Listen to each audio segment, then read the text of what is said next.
We're back with Pop Politics. It's been 2 weeks, so we've got a lot to talk about. It's been a crazy 2 weeks. Yeah, in this never-ending news cycle that we live in. Yeah. So let's just dive right in. So let's start with the pop culture first, which is always fun and light. We'll get to the heavy stuff later. Oh, yeah. We're going to start with a little bit of a spoiler. So if you haven't seen Incredibles 2, you might want to skip ahead a little ways. Because we both saw it, and I thought it had some really important themes.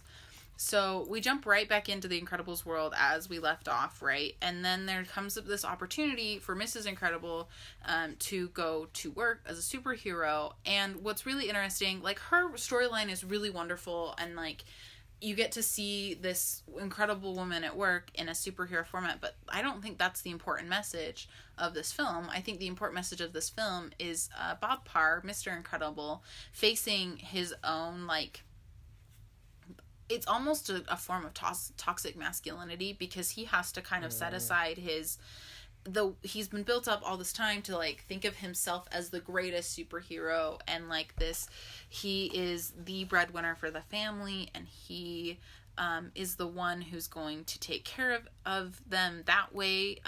He's not going to be the stay-at-home dad, right? And so he has to, there's this really lovely scene where, like, they're trying to decide if Mrs. Incredible is going to take this opportunity, and he, like, fights to get out every word to support his wife. And it's this really lovely scene where when he finally gets there, and he kind of comes to the realization that, like, it's okay that I'm home taking care of my children because my wife is out there doing really great things. And then he, like, really kicks into, like, super dad mode, where he, like, learns the kids math and helps them and tries to be the best dad he can. And he doesn't do it in, like a lot of times in entertainment these days, we see the dumb dad routine. Yeah. Where, like, the dad is incompetent, even if he is the stay-at-home dad. And they really fight back against that trope really well, which I really appreciated, because he becomes, like, a really great and competent, like, parent who stays at home and learns how to deal with that job in the same way that his wife is doing a really great job at her heroic job. And, I mean, the story is well told anyway. But it's just this really lovely, like, they fight back against a lot of these, like, traditional roles. Okay. I like which that I really take. enjoyed. Here's my take. Okay. It was an enjoyable movie. I liked it. It was entertaining. Mm-hmm. It was, it's fun to go see a movie you've never seen, you don't know the plot. Like, it was interesting. I have a few minor criticisms, of course. One, I don't really feel like this movie was necessary. Like, they waited 14 years and, like, this is the story they gave us. Like, I feel like it wasn't anything amazing and earth-shattering that it was like, wow, that was worth the wait. Like, the story was just okay. The short film before was worth it for that reason. That was good. But that's not the real movie. The plot of the movie, I'm just like, yes, it was fun and entertaining, and of course they're going to make a buttload of money, but, like, it wasn't necessary, like, from a storytelling point of view. Second, I thought it was incredibly obvious that the sister was the evil person. That's what my friend said, too. Halfway through the movie, I knew it was going to be her, and then I was just kind of like, okay, really? But they did do some hints, like, her name is, is it Eleanor? Eileen? What's her name? I can't remember. But I'll look it up. Her name sounds like Evil Endeavor. Does it really? Yeah, her name is Evelyn Dever, which Evelyn Dever. Say that fast. It sounds like Evil Endeavor. Oh, yep, it does. And also in all the shots, they have her in, like, the shadows in the background, and her brother's always, like, in the light. So, like, they did a lot of hints, and, like, maybe they were trying for it to be obvious, but for me, I was just like, really, like, I saw that coming a mile away. Yeah. Third, and this is all I'll say, we can move on. Third, I thought it was trying too hard with the whole screenslaver idea to, like, be a social commentary on how we're addicted to our screens. Like, I feel like it was trying to push the message, like, you're all addicted to your screens, don't be on them. And I just feel like an Incredibles movie is not the place to do that. Like, a Disney Pixar film is not the place. Of course they have WALL-E, but I feel like a Disney Pixar film is not a social commentary. Like, I don't need to be shoved a social message down my throat when I go to a Disney Pixar movie. Does that make sense? Yeah. Maybe that's, like, weird and too nitpicky for me, but fine. I just kind of went out there, I was like, I don't need that message from you guys. Like, I just want to go and be entertained. I don't need a message. No, that's cool. I think it's interesting that we got such wildly different I know! messages from this movie. I really do think that I'm just the critic. Well, no, I think Forever that critic. well, we have picked apart two different storylines. You followed the Mrs. Incredible storyline more than like that. That was the one that you were paying attention to more, and I was paying attention more to the Bob Parr home life storyline. Yeah, and appreciating that like they did handle that really well in how the like we usually see a dumb dad. Like I said. All right, and spoiler alerts. Let's move on to the World Cup. Yay! The World Cup is going on. So they just finished all of the group play, and the round of 16 is starting. And this is where it gets interesting, because if you lose, you're out. So this is the knockout round. Some interesting things. Germany did not advance, and if you don't know, they won the World Cup last time in 2014.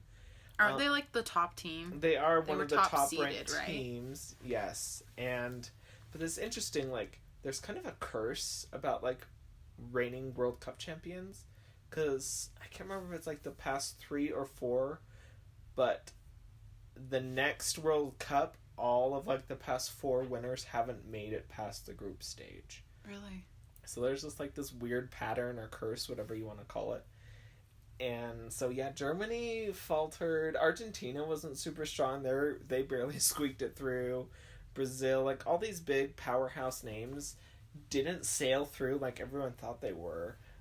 Some surprise, like Japan advanced, and Belgium is doing really good. Switzerland, Sweden, all these like non-traditional countries when we think of great football houses, didn't advance.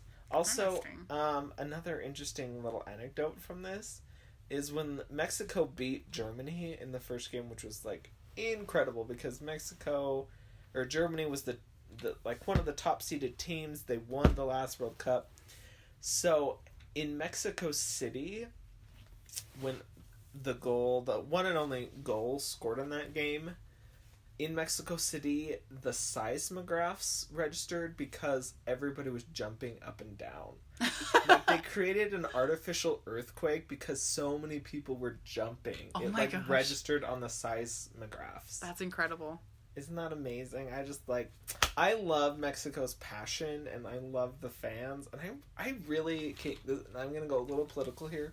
Okay. I really want Mexico to win. I'm rooting for a couple people. Mexico's one of them, and here's why. I think it would be really great for the United States to cheer on our southern neighbor. I think it would be really good for U.S.-Mexico relations right now because they're so down in the dumps. Mm-hmm. I think it'd be great for us to be happy and like have a warm, friendly image of Mexico, our southern neighbor, than the like rapists and drug narcos that Donald Trump says they are. I think it would be great for international relations if they won, and all of us in the U.S. could cheer on Mexico. Right. That's fair. Was it you who shared the map of like the jerseys that were bought in the United States, the different country jerseys for the World Cup? No. Somebody shared it, and I feel like it was you, but maybe it wasn't. Mm-hmm. They shared it was like a map of the United States, and they had like pulled up the jerseys, the most popular jersey in each of the states. It was like an interesting like analysis of. I saw a different one that was like seeing where most foreign-born people lived in the U.S. and like based on that which country they would root for, but I didn't see a jersey thing. Oh, I thought it was a jersey. Maybe I'm making stuff up. It could be entirely me making stuff up. That's okay. We'll see what happens. Yeah. It's also interesting, while you look this up, that this World Cup is in Russia, and Putin's really like trying to put his best foot forward and like present Russia as like this global leader and on the world stage.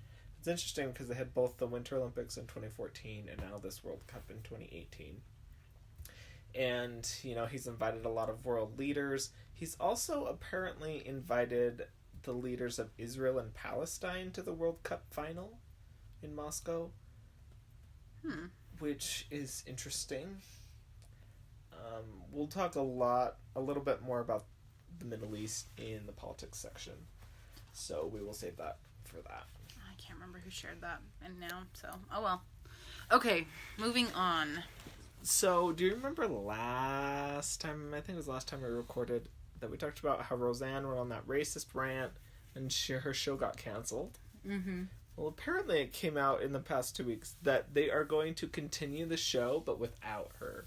So all the rest of the cast, all the supporting cast, is going to still be on a show, but they're just going to take Roseanne out.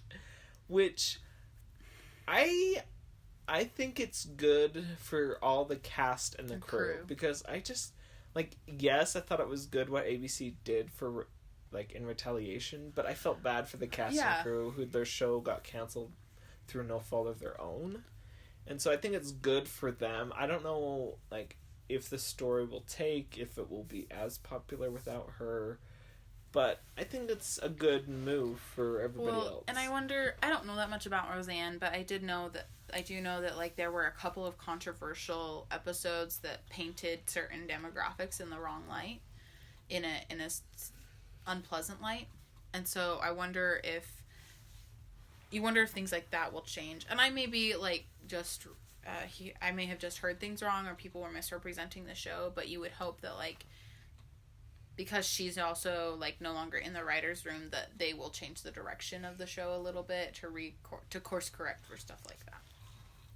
So speaking of TV, oh man, former White House press secretary Sean Spicer is shopping around a talk show. He really is doing that, guys. He's really doing that. It's called Sean Spicer's Common Ground, and the format of the show is he banters with guests about a variety of topics. Nope. He banters? So, I don't know. Banters sounds to me like it could really fall quickly into argues with. An interesting thing, you want to know who was invited to be on this? Oh, man. Michael Avenatti, who is the lawyer for Stormy Daniels. Oh, man. He was invited. Now, that would be an interesting dynamic. Sean Spicer and Michael Avenatti. Apparently, Avenatti declined. Well, I would, too. I wonder if, it'll be interesting. He hasn't found a network to pick it up yet, right? Not that I heard. I wonder who will... around. Yeah, I wonder who will pick it up. I don't know. If anyone will pick it up. Yeah, I don't know. It'll be interesting to see. Sean Spicer's like trying to rehabilitate himself. His public image. He's releasing a book. Well, and the thing is that Spicer, before working for this administration, the public is ready for that. Yeah, was known as kind of a stand-up guy. He was known as a good guy, you know. And then he worked for this administration, and all the people you would hear time and time again from like news reporters and other like people who had worked with him previously that were like, "We don't know who this guy is. Like, he's different. This is not who we used to work with." So, he does need a public rehabilitation, and it's unfortunate in that way. But we'll see. Talk show. I don't know. Alright, moving on. So, this week, Joe Jackson, who was the father of the Jackson 5, Michael Jackson, Janet Jackson, died. He is, of course, the patriarch of this family. He was manager, started the careers of all of them. I mean, he was very influential in the music world. I mean, the Jacksons are just huge. Right. But it's interesting. It kind of has a little controversial past. He was abusive to his kids. And apparently at one point, like, Janet said in an interview, like, he didn't like them to call him Dad. Like, they called him Joe. And so he has some interesting past with his kids.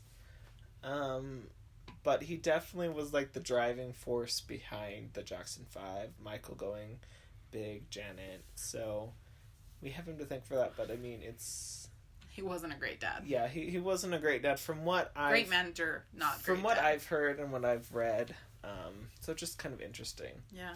Speaking of Michael Jackson, so Drake, the musical artist, released an album today, and on one of the tracks it has unused Michael Jackson material. They don't seem like style buddies. No, I listened to the song and it was okay. Like, MJ's not really on it that much. He just has like one part that he like sings that's on there a couple times, but I'm just like, why would the Jackson family estate like allow Drake to release some release material? I mean, they've done it before. Justin Timberlake did Love Never Felt So Good with MJ, but that felt more like in MJ's style and in his wheelhouse. Drake is just like, it just seems so left field.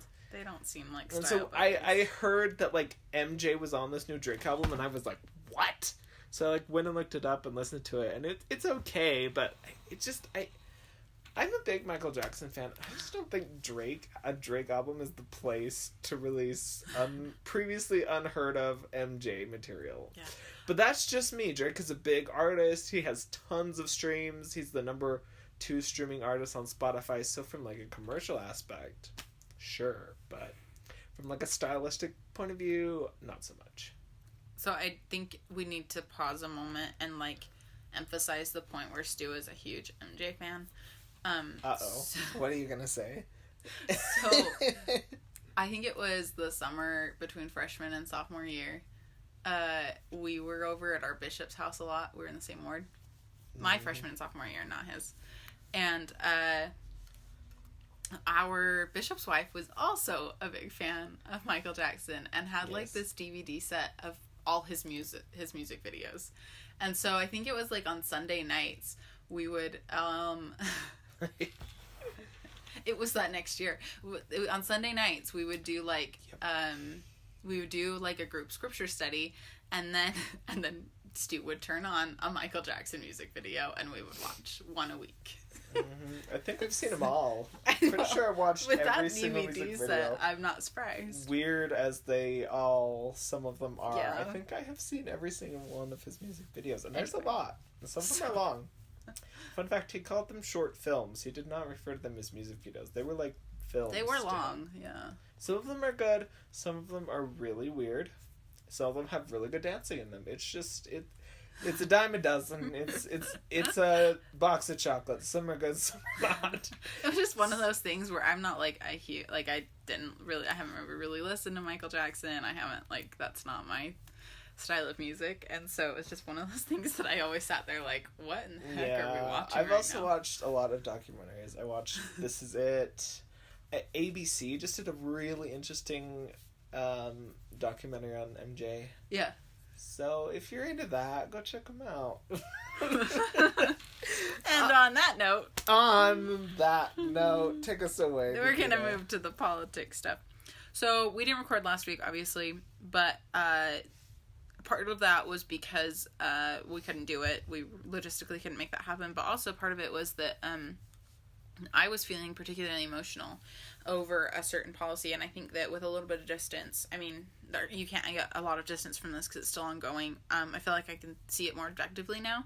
But this is that Trump and his administration, his Justice Department, decided to enforce a zero-tolerance policy on the border, which simply means that, if you cross the border, we will prosecute. Illegally. If you cross the border illegally, we'll prosecute. Even if, regardless, even if you're here to claim asylum, whatever, we're going to prosecute. And in doing so, to make that happen, in order to prosecute all adults, they also ended up, this policy kind of, I'm not exactly how this came apart, part of it, but in order to prosecute these adults, you can't have children with them, because there's a court ruling in the 70s that says that you can't keep a child in custody for longer than 30 days or so. So if you have the children with the parents, then you can't detain them for very long, and you also have you have to have the children detained in special facilities, and they just don't have a lot of families facilities. So anyway, the long and short of it is that they ended up separating these families. They ended up separating the children from their parents, and children as young as nursing babies. There was a story about a mother who was literally, an immigrant mother who was literally nursing, and her baby was taken away from her during that time. Anyway, it was just these heartbreaking stories about 5,000 children being torn away from their families, and some of them not even able to speak. So some of them are lucky in that they can talk and they know numbers and stuff like that. So they can they have these phone numbers memorized for people that are in the States, their aunts and uncles or some family member that's in the States or some family friend that can be contacted. But a lot of them are under 5 or under 4 and don't have that ability to say things like that. And so it's just this really terrible story because we're literally separating all of these children, and some of them are going into basically orphanages. Like, they've run these things, and some of them are going into families' homes that are set up to take in this kind of asylum seeker for families, and it's just really rough. There were some very heartbreaking stories and videos and films that were told during the height of this. And Trump kept saying, like, Congress has to take care of this. I can't do anything about it. Congress has to take care of this, which is a complete and utter lie, because the reason this was happening was because his administration put in place a policy which did not have to be fixed by Congress. Ultimately, Trump decided to sign an executive order which just said, which was basically like, we're going to stop doing this. But instead of doing that, it said we're going to detain families for an undisclosed amount of time. We're still prosecuting everyone that comes across the border illegally, but we're no longer going to separate families. And there's no plan in place to reunite these kids with their parents, because these kids, the Department of Homeland Security handles and the Judicial Department. There are 3 different departments involved in this. So Homeland Security and Justice deal with the parents and deal with the adults. And then the children are under under Home and Human Services. HHS. Yeah, Home and Human Services. And there's no, like, real communication between the two. So oftentimes, like, HHS, part of the problem. So HHS doesn't even know where the parents are, and Homeland and Justice don't know where the kids are, and there's no plan to get them back in place and get back together. And it's just like this heartbreaking, like, you hear these stories of these kids who, like, they won't let go. They won't let their foster families that they've been placed with for a short amount of time, they won't let them bathe them or change their clothes because their clothes are tied to their parents, or they won't let go of these drawings that of their families. Like, just these, like, heartbreaking things, and there's no plan to get them back together. A judge in the last week has ordered all the children to be reunited with their families within a month. There's still no plan in place. But it's just this, like, really terrible, really heartrending policy that, like, I don't know. I don't think we have a temporary change in place, but you never know what could happen. It's just terrible. It's really heartbreaking. All right, moving on from that to other heartbreaking news, but not, like, super heartbreaking. So this week, the Supreme Court finished up their term. Sorry, did you want to add anything on immigration? No. I was ready to move on. Yeah. It's too big. Just move on. Yep. So, Supreme Court wrapped up their term this week, and that meant that they made a lot of judgments on a lot of cases. And one of the biggest was that the Trump's third iteration of the travel ban had made it to the Supreme Court, and so they made a ruling on it. And in a 5-4 decision, they ruled that it was constitutional. And it was like, there was a lot of hemming and hawing because previous judges had stopped it based on Trump's remarks about different populations. And this Supreme Court was, like, made it very clear that their decision wasn't based on any of that. It was based on, what am I thinking? It was based on the text of the document itself, which didn't show bias. It did show that it was it did fall within the president's national security decisions, which are not very regulated, especially because it is national security and that's very classified and stuff like that. So they made that ruling, and then Justice Sonia Sotomayor, wrote this scathing dissent. She was just, like, so upset about this, and, like, Ruth Bader Ginsburg backed her up on it, but it was written by Sotomayor, and it just talked about how, like, we should be better than this, and there was a bunch of stuff about it, like, they were referring back to the Masterpiece Cake case, which was the case that there was the Colorado baker who refused to bake a cake for a gay couple's wedding, and the court had ruled in favor of the baker based on First Amendment religious rights. And Sotomayor was, like, her case was mostly based on this, like, it's a rebuttal against this masterpiece. She says if we're giving this masterpiece chef, the First Amendment religious rights, we should also be extending this to other people. Like, you're making a decision that impedes someone else's right to the First Amendment. And she also talks about how, like, you also ruled in favor, the Supreme Court also ruled in favor of Japanese internment, and that was also wrong. Like, that was letter of the law, but it was wrong. And so we're falling into that trap again. And Kennedy, who is, like, the top justice, he tried to head off the Japanese internment ruling by saying, like, look, we realize that was wrong. But this is not comparable. And Sotomayor was like, well, I'm glad you say it was wrong, but it is comparable, and you're doing it again.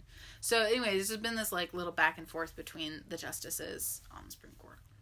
Speaking of Anthony Kennedy, he announced this week that he's retiring from the Supreme Court.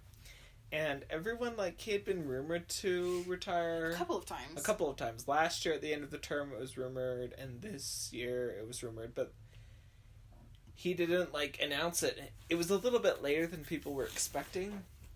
But then he wrote a letter to the president saying he was going to resign by the end of July.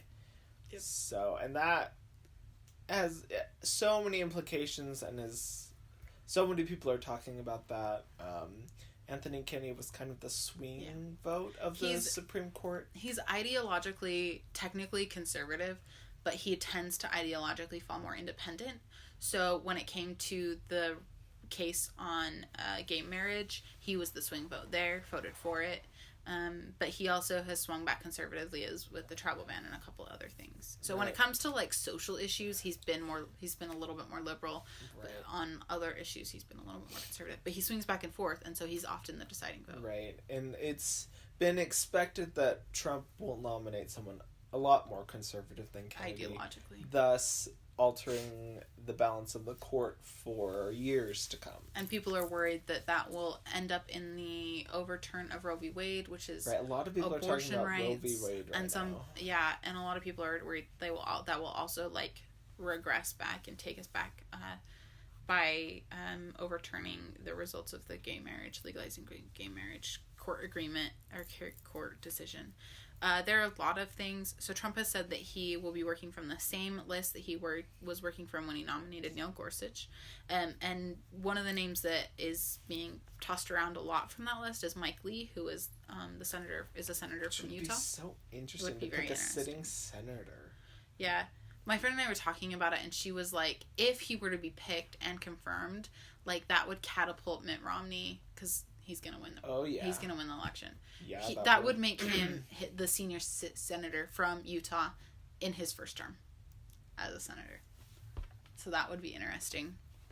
There are other names on there, like Tim Lee, who is Mike Lee's brother, who is also from Utah. Trump has said that he's going to include at least 2 women on his list.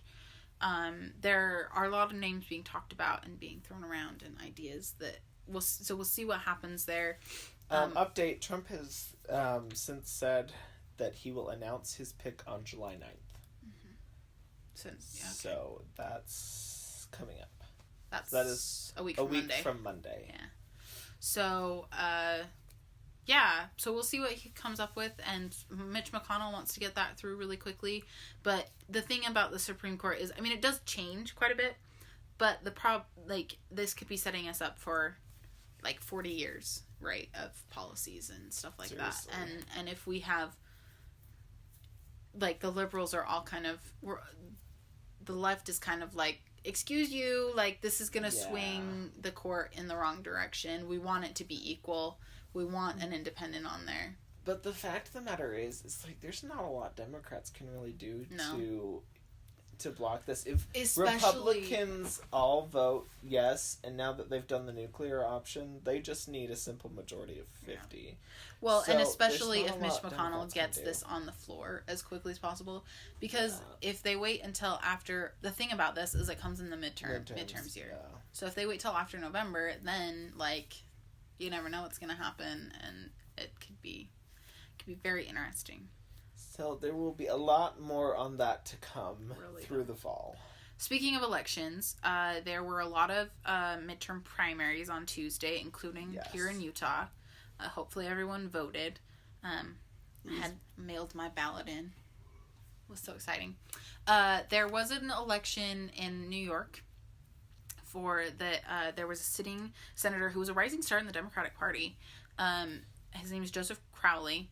and there was a primary challenger to his seat. Her name, she's 28 years old, and her name was Alexandria Ocasio-Cortez, and she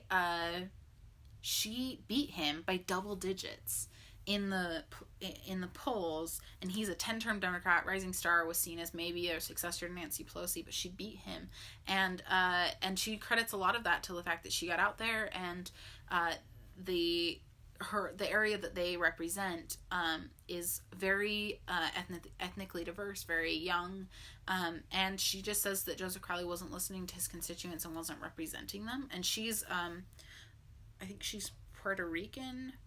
Yeah, she's from Puerto Rico. Yeah, she's from Puerto Rico. And she was completely shocked that she won this. She had no support from the Democratic Party. And so she beat this, like, incumbent in a primary, in a party primary, which rarely happens. So that just shows, like, you can't extrapolate a lot from that because it's a one-time occurrence. Yeah. But it was very interesting. It was very interesting. Now she's on all the shows, and she was on Stephen Colbert. I mean, she has a lot bigger platform now, believe me. Yeah, she's like, well, and she's big for the millennial crowd. I think it's the first time. What is she, 28? She's 28. Did you already say that? Yeah. Oh. So, no, you're good. So she's seen as like this kind of like, oh yeah, new generation. We can run. We need to write. We need to vote. We need to run. Yeah, it's weird. She's only 2 years older than I am. Yeah. I'm 26, and it just really hit me like, whoa, like she really is pretty young. If she's elected, I read that she'll be the youngest member of Congress. Yeah. If elected. She will. And so yeah, she talked about how like a lot of her volunteers were first time political campaign volunteers, and like they were realizing that they could get involved, and I think that's important. I think that we're seeing a lot more millennial involvement in the primary process, which is good, because part of the problem with the primaries is that people don't see them as important, and so the ideologues, the people on the extremes of this end of the system, end up coming out and voting, and then you get the extreme candidates, which leads to extreme politicians. Right. But I think one example to refute that was Mitt Romney winning his Senate primary here in Utah, because at the convention he didn't get a majority, so he had to go to a runoff. Oh, yeah, from the caucus. But in the primary, he won by so much. And so it shows that, like, a convention caucus, or a convention population is not the same as a primary population. Right, yeah. So, True. That's one thing about that. Okay, so couple, like, quick things to run across the radar. There was a proposal from the Trump administration to combine the labor and education departments, which I just think is one of the dumbest things that anyone has ever said in my life. Because labor and education lobby and plan for two wildly different populations, and they just, like, why would you ever combine them? Our education system needs more help anyway, and that couldn't happen if they were combined with another department, and I think it's really dumb. I couldn't compute that. I read that and was like, what? You're doing what now? Yeah, it doesn't make sense. And then Trump advocated recently for a Spaceforce, which would be the sixth branch of the military. Oh, I know. And it would be to protect our interests in space, and I just think someone has been watching too many alien movies, because who do we need to protect ourselves against in space? Also, the Secretary of Defense, Jim Mattis, had previously said that this was not needed and completely unnecessary. Right. Where do you find the money for it? So, like, did he not... Okay, I guess this is a dumb question. Like, did he not talk to his Secretary of Defense? Which, in either case, he probably, one, didn't, or two, did, and just didn't care what he thought. Yeah. But, some people were saying that it was, like, a jab at Mattis. I've been seeing some reports that Mattis is kind of out of the loop on major decisions, and I feel so bad because Mattis is such a good guy. He's such a straight shooter. He tells it like you see it. Like, he is an honorable stand-up man, and it's just sad to. I don't know if these reports are true. Of course, the Pentagon and the White House refuted the reports, but the reports are that Trump is increasingly isolating Mattis and not keeping him living him in on major decisions. Right. I don't know. It's hard to argue that, like, you can't involve the Secretary of State and the Secretary of Defense on, like, major national security decisions. But I mean, Trump's flaunted norms before, so... Yeah, that's true. Okay, but anyway, the idea is that we don't need Space Force because we don't need to fight aliens. Then the other thing that is just like completely mind-boggling to me is that the United States has announced its intention to pull out of the UN Human Rights Council. Right. It was announced by Secretary of State Pompeo and UN Representative Nikki Haley, and their reasoning was it's anti-Israel bias, and naturally, like, there has been a narrative lately, like, the UN is very biased against Israel. They talk about Israel a lot. And it does seem a little lopsided. Like, they talk a lot about Israel and hardly ever talk about Palestine and, like, Hamas and that side of things. Right. Like, which is valid. But still, like, when they're actively committing human rights violations, then... Right. And the thing I was thinking is... So they kind of cited two reasons. One, anti-Israel bias. Two, is that, like, brazen human rights violators were on there, like Venezuela. Oh, yeah. And who else? China. So, like, well-documented human rights abusers were on there, and it was, like, kind of contradictory. And, like, yeah, I can see that, but also the United States has been known for so long to be an advocate for human rights, and so we're just, like, saying, like, we're done, like, see ya. Like, who is going to advocate in our place? Certainly nobody is stringent for Israel. Like, Israel loses a big ally on the international stage. So it just seems like, yes, I can see their reasoning, but it just seems so, like, defeatist. Like, just say, like, oh, we're giving up. Bye. You guys are too hard to work with. See ya. Like, so where are we just gonna, like, stand up for human rights on our own? Like, I'm not sure that that's a priority of this administration. It's not, and I think there's an argument to be made, like, to stay there and to stand up for human rights and to argue. You would be right on so many levels. So many foreign policy experts are saying, even if you don't agree with this system, it's the only system we have. So stick up for what you believe in an imperfect system, and try and reform. But this announcement also came right before the whole immigration crisis. With the whole separating of the children and stuff, which actually has been labeled as a human rights abuse crisis because, it is a human rights crisis because a lot of, like, doctors and psychologists are saying that, like, separating these children, especially as young as they are, from their parents, is child abuse.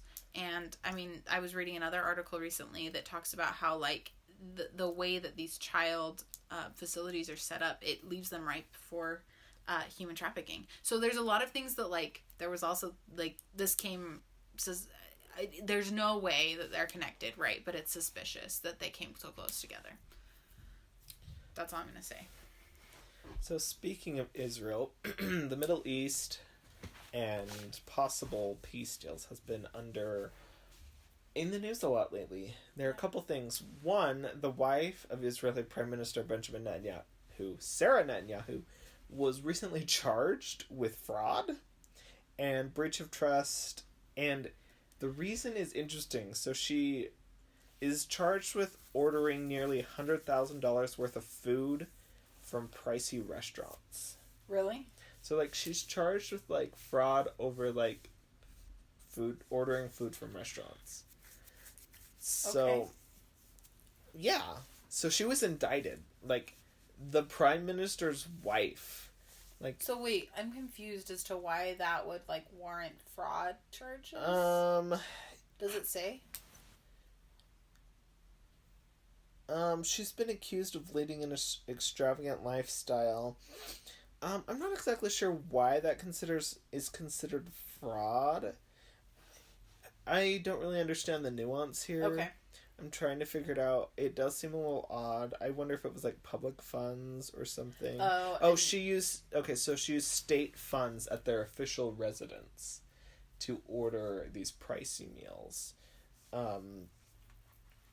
And it's also said she illegally paid approximately $10,000 for private chefs. Oh, interesting. And it's also interesting because Benjamin Netanyahu is also under investigation right now. Right. I'm not exactly sure what. 4? He's been under investigation for a really long time, and I can't remember the exact reasons. Yeah, I don't know the nuance, but it's interesting. They've got a legal cloud over them. Yeah. So it'll be interesting to see, like, what, if anything, happens if she, like, actually gets, like, convicted. Right. Or if this is just, like, a showy chargement. Like, right. a showy indictment. I don't know. Yeah. There have also been some high-profile Middle East tours. Jared Kushner was in the region recently. And he says he's going to unveil his peace plan for the Middle East soon. Which everyone's like, what peace plan? Like, there's no peace process. There's no discussions, really. Like, the Israelis are still reeling from moving the embassy to Jerusalem. Like, they won't even meet with U.S. representatives. So it's interesting, like, what, if anything, Jared Kushner is going to propose. Mm-hmm. I, for one, am skeptical because, honestly, like, I don't know. He just doesn't have... He's not the Secretary of State. He's not a foreign policy advisor. He's not a foreign affairs. Like, I don't get why he is charged with this portfolio because, like, he... Like, nepotism. Yeah, it just... It seems so... I don't know. It just seems so weird that, like, he's in charge of the Middle East peace process. A thing that has, like, baffled presidents and secretaries of state for how many years now? Like, yeah, decades. There's no answer. So, we'll see what, if anything, he proposes, but he was in the region recently. Also, another person in the region recently was Prince William of Britain. He went on this Middle East tour, and they... You know, the royals really try and stay out of politics. They try and stay neutral. So they, like, went to painstaking efforts to make it seem neutral. Like, he met with both Israeli and Palestinian representatives. But he met with the president of Israel. And here's where it gets interesting. The president of Israel asked Prince William to take a message of peace to the Palestinian president. To, like, act as an envoy between the two. This? Yeah. Wow. I follow a lot of royal family news, and I'm in that niche. But yeah, they were saying William was kind of taken aback to, like, be injected into this quagmire, you know, to be asked to be an envoy. So he delivered the message, and he acted as a go-between between Israel and Palestine. So it'll be interesting to see what, if anything, comes from that. If that was just, like, a show of, like, a flashy show, or if, like, there's actual substance behind it. There. Interesting. So we'll see what happens. Yeah. We'll see. Lots of presidents and secretaries of state and statesmen it's have tried for decades to come up with a peace deal, but none have been successful yet. Yeah, it's a tricky situation. It really is. And there's so much... Thing for me is, like, there's so much history. There's so much nuance. And a lot of it... There's so much behind it. Like, you can't just, like, Jared Kushner walk in and be like, okay, here's my plan. Well, and Palestine, the Arabs in Palestine and the Jews in Jerusalem both have, like, this narrative of being pushed out of their homes and not having a homeland, and then they both claim the same homeland, and it's just a mess. It's messy. You have the three major religions of the world claim Jerusalem as a holy place, so, like, that's a problem. Yeah, Jerusalem is... Anyway, alright, so that concludes politics, except for that our soapbox is still a political thing. So... But it's fun. Sort of. I have thoughts on this, so it's fun for me because I want to speak about it. So here's the story. So the First Lady went to visit border kids, meaning kids who had been separated from their parents at the border, in Texas, at a Texas facility a couple weeks ago. And when she was leaving D.C., she was wearing a jacket, which, one, it was really hot, so why was she wearing a jacket? Yeah. She was wearing this jacket, and it's an olive jacket, and on the back of it has in this, like, graffiti font, like, I really don't care, do you? Which just sends a terrible message. So she didn't wear that actually on her visit. She wore it as she was boarding the plane in D.C. and as she was deplaning in D.C. again. In the meantime, in Texas, she was there, and it just sends the wrong message. Like, you're going to visit these kids who are, like, really suffering. They've been separated from their families. They don't know when they're going to see them again. They probably don't speak the language. You're telling them you don't care. And your clothes say a lot as the First Lady.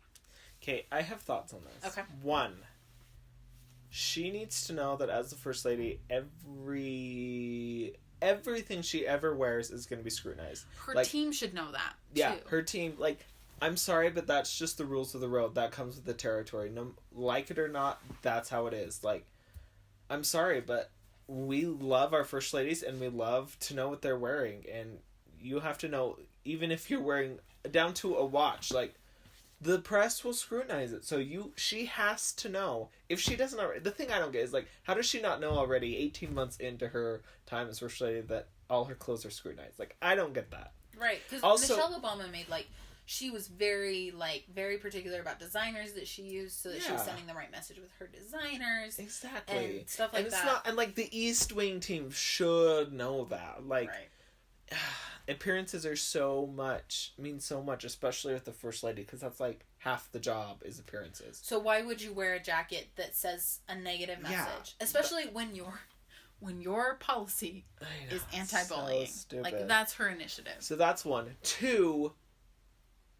there were a bunch of journalists going along with that trip, so she could show off, look, I'm so compassionate, look at me visiting the children. She knew they were going to watch her get on and off that plane. She knew there would be lots of journalists, lots of camera people sitting there waiting for her to walk off and to see what she was wearing. Like, she knew that people would be watching. That's what I don't get, is, like, she knew, okay? 3, her press team was like, oh, it's just a jacket, it doesn't mean anything, blah, blah, blah. Stop reading into it. Then who tweets about it? Donald Trump tweets about it and says her message about not caring was to the media. And everyone was like, what? Like, okay, I don't buy your BS that it was just a jacket and didn't mean anything, because clearly Donald Trump thought it meant something, so clearly someone else had to tell him that it was that. Like, there was an effort somewhere, somehow. It's like the whole BS from the First Lady's office that it was just a jacket, doesn't mean anything, is a total bunch of crap. Because they should know better that whatever you do in public is going to be scrutinized. And they knew that journalists were going to be there. That's what gets me, is they knew that people were going to be there. And they're like, oh, we didn't, it's just a jacket. Like, her spokesperson said, quote, it's a jacket. There was no hidden message. After today's important visit to Texas, I hope the media isn't going to going to choose to focus on her. There was no hidden message because it was painted on her back. It was very overt. It wasn't hidden. Message. Well, and that's the thing, like, you can go visit children all you like, but if your clothes are sending a different message, then you're wearing the wrong clothes. It gets my goat, because they should know better. Like, this was one of many self-inflicted wounds in the Trump administration. This totally could have been avoided. They could have avoided this whole jacket news cycle had they just thought, like, oh, maybe that's not a good idea. And, like, yeah, it was hot in Washington. Like, she didn't need a jacket. She didn't. So I think the whole thing is stupid. They should know better. They should think better. But you know what? The Trump administration just shoots himself in the foot all the time. Like, another example that comes to mind was when they invited that pastor to the opening of the embassy in Jerusalem. Yeah, he was a dummy. That had said very anti-Semitic things in the past. Like, that was totally... And you're inviting them to the embassy opening in Jerusalem. Totally avoidable. Totally avoidable crisis that they manufactured for and themselves. The immigration crisis itself is like a self-manufactured crisis. That's a whole thing. I know, but so many things are let me shoot myself in the foot, like, so I have something to fix. Just spend a little bit more time on vetting and, like, thinking things through a little bit. Ronnie Jackson. Yeah, like Ronnie Jackson is another great example. Oh, that's the other thing. Trump's gonna announce his pick for VA soon too, on top of Supreme Court. Man, the Senate's gonna be busy. He tends to throw, like, a lot of big nominations to them at the same time. Yeah. Because there was Secretary of State and CIA. Which had to be that way, yeah. And, like, VA was also... Those three were all at the same time. Right. And now he's got Supreme Court and VA.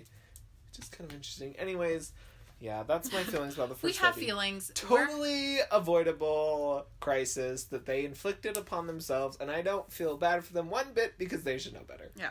So, the bottom line of this soapbox is wear clothing that send the right message, no matter who you are. And then, if you do, don't try and brush it off like, oh, it was just a jacket, because nobody's going to buy that crap. Right. And that's it for this week. Woo! Sorry I was so spirited, but I felt strongly about it. Fair enough. Thanks for listening.